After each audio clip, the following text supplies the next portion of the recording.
So ayan, ang ganda ng view niya guys. Tingnan niyo. Oh, may pa-sunset si Mayor. Ay, hindi ko ma-zoom. Hindi ka babalagyan. Hindi ka babalaghan ba dyan? Tingnan nyo guys, yung kamukha ni Dennis Trillo. Huwag kayong kukurap. Charan! Diba? May lake dito. May pa-lake sila.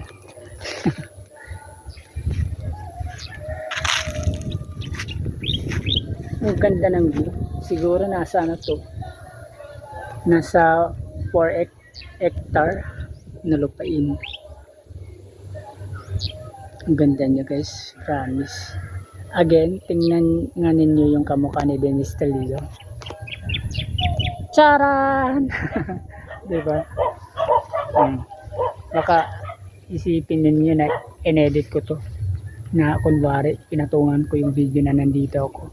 Kasi ang galing kong mag-edit. Hindi no? So ayan, wala akong magawa. Kaya nag-video lang muna ako. Kasi naboboring ako eh.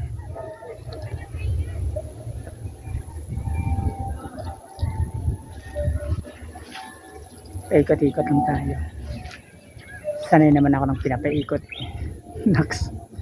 So ayan, ang ganda ng view niya guys. Tingnan nyo guys. Diba?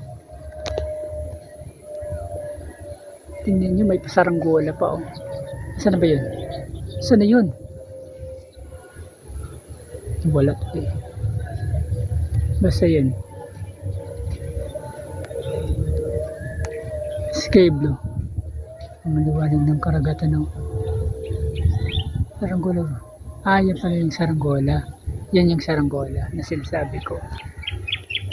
Sky blue yung karagatan. Kasi sabi ko ng ano pala yung ulap, sky blue. So yan. Ang ganda dito guys. Ang sarap dito manirahan at mamaya pa na akong tahimik. Kasama yung ginawang kalikasan ni God. So yan. Nandito ako malapit sa unahan pa doon yung Tagpuro. Dito ako ngayon sa Ridge View yata to ng Kawayan. Ridge View ng Kawayan. So ayan, ang sarap tumambling.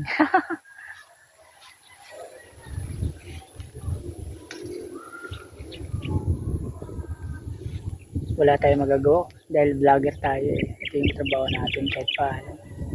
So dito lang muna ako medyo tumulong rin ako sa mga kasamahan ko sa church. Actually I was in church, yes, nagsimba ako pero halos 1 oras lang ako dun, then labas agad kami. Mga nakakabal pa rin ako kahit nasa 25 minutes. So yun, and then yan, I mean 20 minutes lang ata ako nakasimba kasi pumunta kami sa bahay ni pastor, yung anak ko ni birthday. So yun, parang bibo. Meron pala dito nagkakaraoke no? kahit na nasa liblib na tayo na lugar. Medyo liblib na to, malapit sa bukid.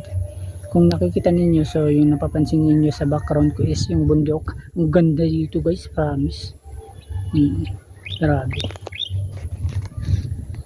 Yan. Ang ganda ng ginawa ng Diyos na kapaligiran, luntian talaga oh, yung bundok.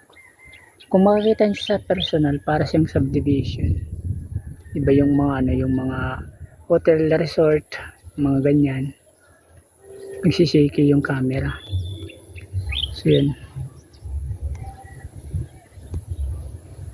Yun lang muna guys, yung makukuha kong detalye. Yan. Ang ganda oh. Yung mga kabayan na yan. Yan. Diba? Yan. Charan! Naalala ko, malapit sa grandstand. Yung area na to. So yan. Yun lang muna guys.